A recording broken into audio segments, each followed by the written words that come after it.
जय श्री राधे कृष्ण। आप सभी का आपके अपने YouTube channel VK Mishra present में बहुत बहुत स्वागत है। आइए सुनते हैं श्री सत्यनारायण व्रत की कथा। जो भी भक्त प्रत्येक पूर्णिमा पर भगवान सत्यनारायण की पूजा करते हैं, कथा श्रवण करते हैं, तो उनके सभी प्रकार के दुख और कष्ट दूर होते हैं। पुत्र, धन, सुख, समृद्धि आदि की प्राप्ति होती है तथा भगवान सत्यनारायण की कृपा से सभी प्रकार के मनोरथ की सिद्धि होती है। तो आइए सुनते हैं श्री सत्यनारायण व्रत की कथा।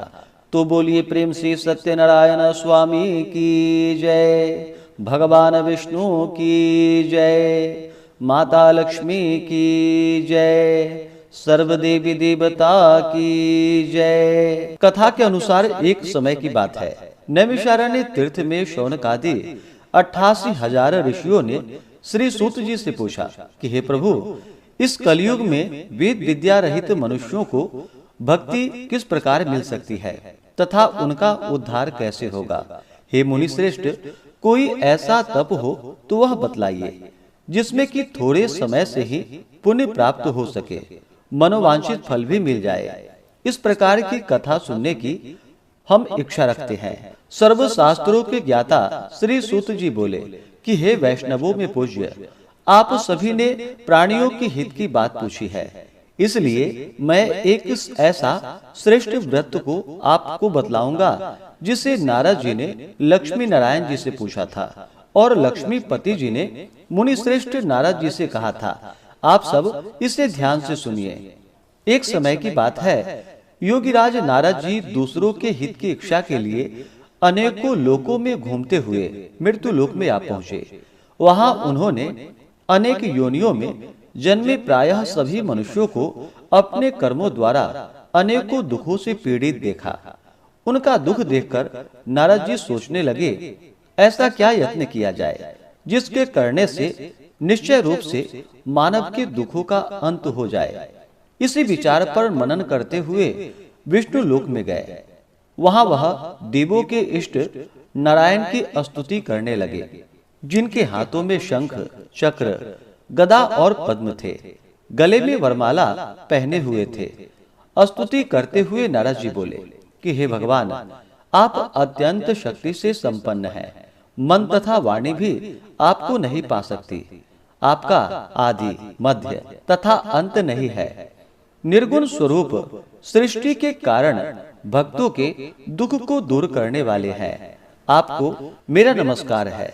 नारद जी की स्तुति सुनकर भगवान विष्णु बोले कि हे मुनि श्रेष्ठ, आपके मन में क्या बात है? आप किस कारण के लिए यहाँ पर पधारे हैं, उसे निसंकोच होकर हमसे कहिए। इस पर नारद मुनि बोले कि मृत्यु लोक में अनेक योनियों में जन्मे मनुष्य अपने कर्मों द्वारा अनेकों दुखों से दुखी हो रहे हैं। हे नाथ, आप मुझ पर दया रखते हैं तो यह बतलाइए कि वो मनुष्य थोड़े प्रयास से ही अपने दुखों से कैसे छुटकारा पा सकते हैं। भगवान श्री हरि बोले कि हे नारद, मनुष्यों की भलाई के लिए तुमने बहुत ही अच्छी बात पूछी है, जिसके करने से मनुष्य मोह से छूट जाता है। वह बात मैं तुमसे कहता हूँ, उसे सुनो। स्वर्ग लोक व मृत्यु लोक दोनों में एक दुर्लभ उत्तम व्रत है जो पुण्य को देने वाला है। आज प्रेमवश होकर मैं तुमसे वही कहता हूँ। यह व्रत श्री सत्यनारायण भगवान का व्रत है। अच्छी तरह विधान पूर्वक करके मनुष्य तुरंत ही यहाँ सुख को भोग कर मरने पर मोक्ष को पाता है। श्री हरि के वचन को सुनकर नारद जी बोले, उस व्रत का क्या फल है, उसका क्या विधान है, यह व्रत किसने किया था, इस व्रत को किस दिन करना चाहिए, सभी कुछ विस्तार पूर्वक हमसे बतलाइए।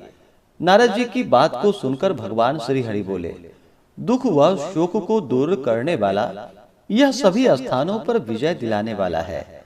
मानव को भक्ति व श्रद्धा के साथ शाम को श्री सत्यनारायण की पूजा धर्म पारायण होकर ब्राह्मणों व बंधु बांधवों के साथ करनी चाहिए। भक्ति भाव से ही नैवेद्य, केले का फल, घी, दूध और गेहूं का आटा सवाया ले। गेहूं के स्थान पर साठी का आटा, शक्कर तथा गुड़ लेकर वह सभी भक्षण योग्य पदार्थों को मिलाकर भगवान को भोग लगाए। ब्राह्मणों सहित बंधु बांधवों को भी भोजन करवाए। उसके बाद स्वयं भोजन करे, भजन कीर्तन के साथ भगवान की भक्ति में लीन हो जाए। इस तरह से सत्यनारायण भगवान का यह व्रत करने पर मनुष्य सारी इच्छाएं निश्चित रूप से पूरी कर सकता है। इस कली काल अर्थात कलयुग में मृत्यु लोक में मोक्ष का यह एक सरल उपाय है। इस प्रकार से श्री सत्यनारायण व्रत कथा में पहले अध्याय की कथा पूर्ण हुई। अब सुनते हैं दूसरे अध्याय की कथा। सूत जी बोले, हे ऋषियों, जिसने पहले समय में इस व्रत को किया था उसका इतिहास मैं कहता हूँ, ध्यान पूर्वक सुनो। सुंदर काशीपुरी नगरी में एक अत्यंत निर्धन ब्राह्मण रहता था। भूख प्यास से परेशान वह धरती पर घूमा करता था। ब्राह्मणों से प्रेम करने वाले भगवान ने एक दिन ब्राह्मण का वेश धारण कर उसके पास जाकर पूछा कि हे विप्र, नित्य दुखी होकर तुम पृथ्वी पर क्यों घूमते हो? दीन ब्राह्मण बोला, मैं निर्धन हूँ, भिक्षा के लिए धरती पर घूमा करता हूँ। हे भगवान, यदि आप इसका कोई उपाय जानते हो तो वह बतलाइए। वृद्ध ब्राह्मण कहते हैं कि सत्यनारायण भगवान मनोवांछित फल को देने वाले हैं, इसलिए तुम उनका पूजन करो। इसे करने से मनुष्य सभी दुखों से मुक्त हो जाता है। वृद्ध ब्राह्मण बनकर आए सत्यनारायण भगवान उस निर्धन ब्राह्मण को व्रत का सारा विधान बतलाकर अंतर ध्यान हो गए। ब्राह्मण मन ही मन सोचने लगा कि जिस व्रत को वृद्ध ब्राह्मण करने को कह गए हैं मैं उसे जरूर करूंगा। यह निश्चय करने के बाद उसे रात में नींद भी नहीं आई। वह सवेरे उठकर सत्यनारायण भगवान के व्रत का निश्चय कर भिक्षा मांगने के लिए चला गया। उस दिन निर्धन ब्राह्मण को भिक्षा में बहुत सारा धन मिला, जिससे उसने बंधु बांधवों के साथ मिलकर श्री सत्यनारायण भगवान का व्रत संपन्न किया। भगवान सत्यनारायण का व्रत संपन्न करने के बाद वह निर्धन ब्राह्मण सभी दुखों से छूट गया और अनेक प्रकार की संपत्तियों से युक्त हो गया। उसी समय से यह ब्राह्मण हर माह इस व्रत को करने लगा। इस तरह से सत्यनारायण भगवान के व्रत को जो मनुष्य करेगा वह सभी प्रकार के पापों से छूटकर मोक्ष को प्राप्त हो जाएगा। सूत जी बोले कि इस तरह से नारद जी से नारायण जी का कहा हुआ श्री सत्यनारायण व्रत को मैंने तुमसे कहा है। हे विप्रो, अब मैं क्या कहूँ? ऋषि बोले कि हे मुनिवर, संसार में उस विप्र से सुनकर और किस किस ने इस व्रत को किया, हम सब इस बात को सुनना चाहते हैं। इसके लिए हमारे मन में श्रद्धा और भक्ति भाव है। श्री सूत जी बोले कि हे मुनियों, जिसने इस व्रत को किया है वह सब सुनो। एक समय वही विप्र धन व ऐश्वर्य के अनुसार अपने बंधु बांधवों के साथ इस व्रत को करने को तैयार हुआ। उसी समय एक लकड़ी बेचने वाला बूढ़ा आदमी आया और लकड़ियां बाहर रखकर अंदर ब्राह्मण के घर में गया। प्यास से दुखी वह लकड़हारा उनको व्रत करते हुए देखकर विप्र को नमस्कार कर पूछने लगा कि आप यह क्या कर रहे हैं तथा इसके करने से क्या फल मिलेगा, कृपा कर मुझे भी बतलाइए। ब्राह्मण ने कहा कि यह सब मनोकामनाओं को पूरा करने वाला भगवान सत्यनारायण का व्रत है। इसकी कृपा से ही मेरे घर में धन धान्य आदि की वृद्धि हुई है। विप्र से सत्यनारायण व्रत के बारे में जानकर लकड़हारा बहुत प्रसन्न हुआ और चन्नामृत लेकर वह प्रसाद खाने के बाद वह अपने घर गया। लकड़हारे ने अपने मन में संकल्प किया कि आज लकड़ी बेचने से जो धन मिलेगा उसी से श्री सत्यनारायण भगवान का उत्तम व्रत करूंगा। मन में इस प्रकार विचार को लेकर के वह लकड़हारा सिर पर लकड़ियां रखकर उस नगर में बेचने के लिए गया जहां पर कि धनी लोग रहते थे। उस नगर में उसे अपनी लकड़ियों का दाम पहले से 4 गुना अधिक मिला। बूढ़ा प्रसन्नता के साथ दाम लेकर केले, शक्कर, घी, दूध, दही और गेहूं का आटा ले और सत्यनारायण भगवान के व्रत की अन्य सामग्रियां लेकर अपने घर गया। वहां उसने अपने बंधु बांधवों को बुलाकर विधि विधान से सत्यनारायण भगवान का पूजन और व्रत किया। इस व्रत के प्रभाव से वह बूढ़ा लकड़हारा धन पुत्र आदि से युक्त होकर संसार के समस्त सुख भोगकर अंत काल में वैकुंठ धाम को चला गया। इस प्रकार से श्री सत्यनारायण व्रत कथा में दूसरे अध्याय की कथा पूर्ण हुई। तो बोलिए प्रेम से श्री सत्यनारायण भगवान की जय। अब सुनते हैं तीसरे अध्याय की कथा। श्री सूत जी बोले कि हे श्रेष्ठ मुनियों, अब आगे की कथा कहता हूँ। पहले समय में उल्कामुख नाम का एक बुद्धिमान राजा था। वह सत्य वक्ता और जितेंद्रिय था। प्रतिदिन देव स्थानों पर जाता और निर्धनों को धन देकर उनके कष्ट दूर करता था। उसकी पत्नी कमल के समान मुख वाली तथा सती साध्वी थी। भद्रशिला नदी के तट पर उन दोनों ने श्री सत्यनारायण भगवान का व्रत किया। उसी समय साधु नाम का एक वैश्य आया। उसके पास व्यापार करने के लिए बहुत सा धन भी था। राजा को व्रत करते हुए देखकर वह विनय के साथ पूछने लगा कि हे राजन, भक्ति भाव से पूर्ण होकर आप यह क्या कर रहे हैं? मैं सुनने की इच्छा रखता हूँ, आप मुझे बतलाइए।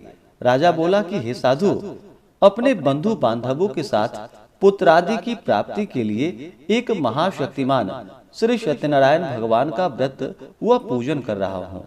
राजा के वचन को सुनकर साधु आदर से बोला कि हे राजन, मुझे इस व्रत का सारा विधान कहिए। आपके कथानुसार मैं भी इस व्रत को करूँगा। मेरी भी संतान नहीं है और इस व्रत को करने से निश्चित रूप से मुझे संतान की प्राप्ति होगी। राजा से व्रत का सारा विधान सुनकर व्यापार से निवृत्त हो वह अपने घर को गया। साधु वैश्य ने अपनी पत्नी को संतान देने वाले इस व्रत का वर्णन कह सुनाया और कहा कि जब मेरी संतान होगी तब मैं इस व्रत को करूंगा। साधु ने इस तरह के वचन अपनी पत्नी लीलावती से कहे। एक दिन लीलावती पति के साथ आनंदित हो सांसारिक धर्म में प्रवृत्त होकर सत्यनारायण भगवान की कृपा से गर्भवती हो गई। 10वें महीने में उसके गर्भ से एक सुंदर कन्या ने जन्म लिया। दिनों दिन वह ऐसे बढ़ने लगी जैसे कि शुक्ल पक्षी की चंद्रमा बढ़ता हो। माता पिता ने अपनी कन्या का नाम कलावती रखा। एक दिन लीलावती ने मीठे शब्दों में अपने पति को याद दिलाया कि आपने सत्यनारायण भगवान के जिस व्रत को करने का संकल्प लिया था उसे करने का समय आ गया है। आप इस व्रत को करिए। साधु बोला कि हे प्रिय, इस व्रत को मैं उसके विवाह पर करूंगा। इस प्रकार अपनी पत्नी को आश्वासन देकर वह नगर को चला गया। कलावती पिता के घर में रहकर वृद्धि को प्राप्त हो गई। साधु ने एक बार नगर में अपनी कन्या को सखियों के साथ देखा तो तुरंत ही दूत को बुलाया और कहा कि मेरी कन्या के योग्य वर देखकर आओ। साधु की बात सुनकर दूत कंचन नगर में पहुंचा और वहां देखभाल कर लड़की के लिए सुयोग्य वणिक पुत्र को ले आया। सुयोग्य लड़के को देख साधु ने बंधु बांधवों को बुलाकर अपनी पुत्री का विवाह कर दिया। लेकिन दुर्भाग्य की बात यह थी कि साधु ने अभी भी श्री सत्यनारायण भगवान का व्रत नहीं किया। इस पर श्री सत्यनारायण भगवान क्रोधित हो गए और श्राप दे दिया कि साधु को अत्यधिक दुख मिले। अपने कार्य में कुशल साधु बनिया जमाई को लेकर समुद्र के पास स्थित होकर रत्नासारपुर नगर को गया। वहां जाकर दामाद ससुर दोनों मिलकर चंद्रकेतु राजा के नगर में व्यापार करने लगे।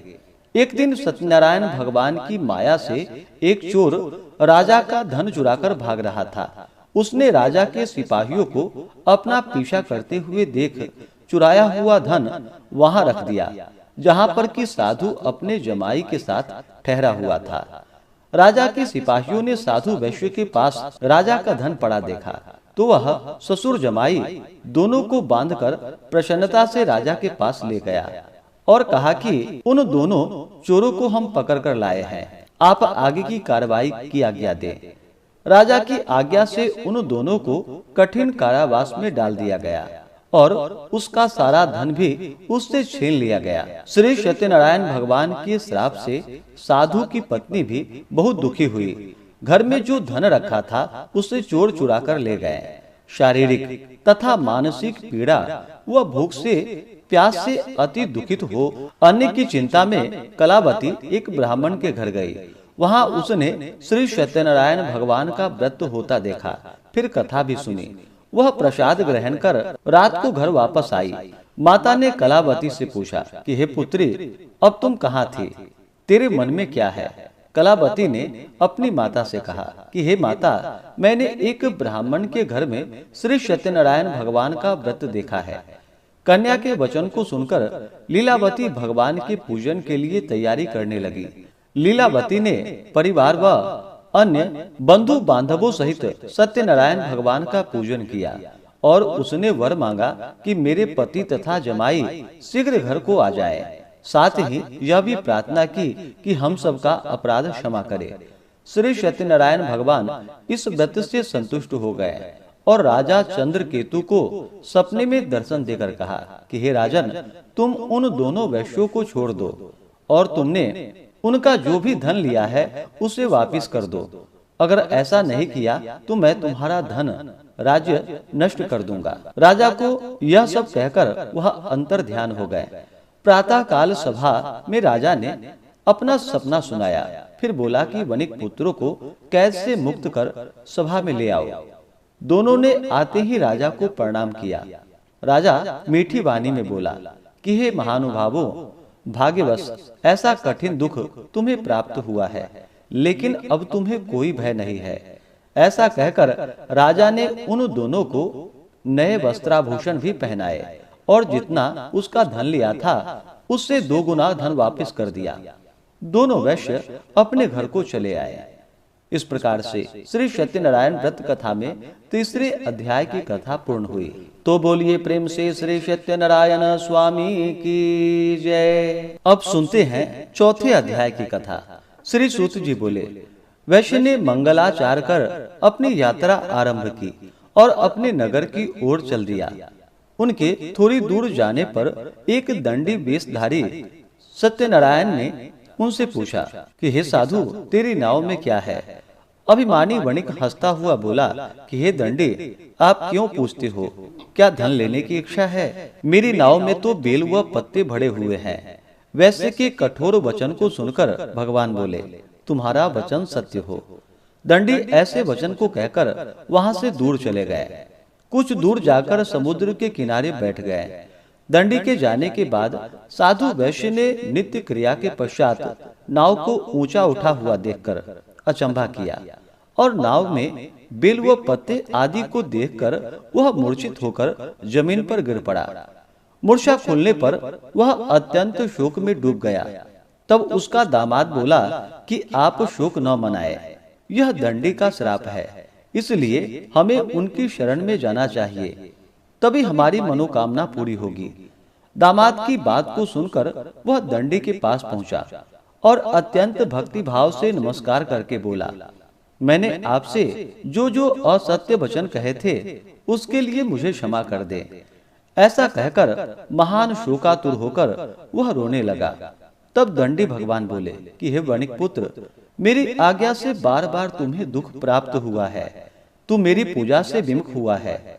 साधु बोला कि हे भगवान, आपकी माया से ब्रह्मा आदि देवता भी आपके रूप को नहीं जान सकते, तब मैं अज्ञानी कैसे जान सकता हूँ? आप प्रसन्न होइए। अब मैं सामर्थ्य के अनुसार आपकी पूजा करूंगा, मेरी रक्षा कीजिए और पहले के समान नौका में धन भर दीजिए। साधु वैश्य के भक्ति पूर्वक वचन को सुनकर भगवान प्रसन्न हो गए और उसकी इच्छानुसार वरदान देकर अंतर ध्यान हो गए। ससुर जमाई जब नाव पर आए तो नाव धन से भरी हुई थी। फिर वहीं अपने अन्य साथियों के साथ सत्यनारायण भगवान का पूजन कर अपने नगर को चल दिया। जब नगर के नजदीक पहुँचे तो दूत को घर पर खबर करने के लिए भेज दिया। दूत साधु की पत्नी को प्रणाम कर कहता है कि मालिक अपने दामाद सहित नगर के निकट आ गए हैं। दूत की बात को सुनकर साधु की पत्नी बड़े हर्ष के साथ सत्यनारायण भगवान का पूजन कर अपनी पुत्री कलावती से कहा कि मैं अपने पति के दर्शन को जाती हूँ, तू कार्य पूर्ण कर शीघ्र आ जाना। माता के ऐसे वचन को सुनकर कलावती जल्दी में प्रसाद छोड़कर अपने पति के पास चली गई। प्रसाद की अवज्ञा के कारण श्री सत्यनारायण भगवान रुष्ट हो गए और नाव सहित उसके पति को पानी में डुबो दिया। कलावती अपने पति को वहां न पाकर रोती हुई जमीन पर गिर गई। नौका को डूबा हुआ देखकर वह कन्या को रोता हुआ देखकर साधु दुखी होकर बोला कि हे प्रभु, मुझसे तथा मेरे परिवार से जो भूल हुई है उसे आप क्षमा कीजिए।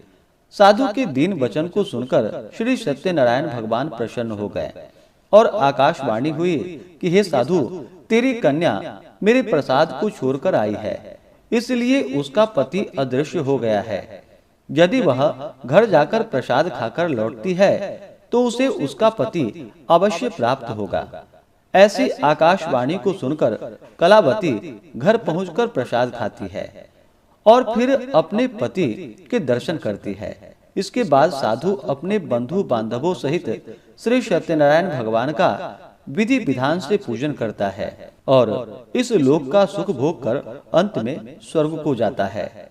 इस प्रकार से श्री सत्यनारायण व्रत कथा में चौथे अध्याय की कथा पूर्ण हुई। तो बोलिए प्रेम से श्री सत्यनारायण स्वामी की जय। अब सुनते हैं 5वें अध्याय की कथा। सूत जी बोले कि हे ऋषियों, मैं और भी एक कथा सुनाता हूँ, उसे भी ध्यान पूर्वक सुनो। प्रजा पालन में लीन तुंग ध्वज नाम का एक राजा था। उसने भी भगवान का प्रसाद त्याग कर बहुत दुख पाया। एक बार वन में जाकर वन्य के पशुओं को मारकर वह बड़ के पेड़ के नीचे आया। वहां उसने ग्वालों को भक्ति भाव से अपने बंधुओं सहित सत्यनारायण भगवान का पूजन करते हुए देखा। अभिमानवश राजा ने उन्हें देखकर भी पूजा स्थान में नहीं गया और ना ही उसने भगवान को नमस्कार ही किया। ग्वालों ने राजा को प्रसाद दिया, लेकिन उसने वह प्रसाद नहीं खाया और प्रसाद को वहीं पर छोड़कर अपने नगर को चला गया। जब वह नगर में पहुंचा तो वहां सब कुछ तहस नहस हुआ पाया, तो वह शीघ्र ही समझ गया कि यह सब भगवान ने ही किया है। वह दोबारा ग्वालों के पास पहुंचा और विधि पूर्वक पूजा करके प्रसाद खाया, तो सत्यनारायण भगवान की कृपा से सब कुछ पहले जैसा हो गया और दीर्घ काल तक सुख भोगने के बाद मरणोपरांत उसे स्वर्ग की प्राप्ति हुई। जो मनुष्य परम दुर्लभ इस व्रत को करेगा तो भगवान सत्यनारायण की अनुकंपा से उसे धन धान्य की प्राप्ति होगी, निर्धन धनी हो जाता है और भय मुक्त हो जीवन जीता है। संतानहीन मनुष्य को संतान सुख प्राप्त होता है और सारे मनोरथ पूर्ण होने पर मानव अंत काल में वैकुंठ धाम को जाता है। श्री सूत जी बोले, जिन्होंने पहले इस व्रत को किया है, अब उनके दूसरे जन्म की कथा कहता हूँ। वृद्ध सतानंद ब्राह्मण ने सुदामा का जन्म लेकर मोक्ष की प्राप्ति की। लकड़हारे ने अगले जन्म में निषाद बनकर मोक्ष को प्राप्त किया। उल्का मुख नाम का राजा दशरथ होकर वैकुंठ को गए। साधु नाम के वैश्य ने मोर ध्वज बनकर अपने पुत्र को आरे से चीरकर मोक्ष पाया।